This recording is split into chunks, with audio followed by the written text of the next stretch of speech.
Hi, I'm Dylan Ramsey. I'm going to introduce you to the House of Pain. My workout, my way. Are you ready? Let's go. My volunteer Brooke here. I'm going to start out with a couple of exercises. Pump up them breast muscles. Alright? So you just need a 5-year-old child like so. Put it up in the air.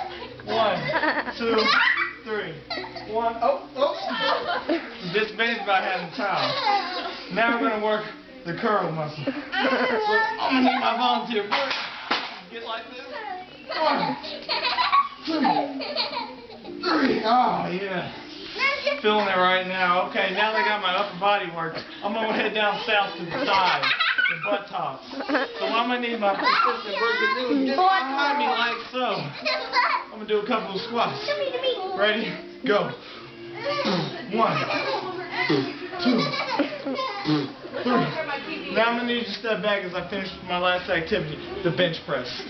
I'm going to need my lovely volunteer Brooke to just come right here. Come here, Brooke, come here. And we're just going to bench press a couple of times. 1, 2, 3. Keep your legs straight. That, my friend, is Ramsey's House of Pain. Directed by Tanner Peavy House.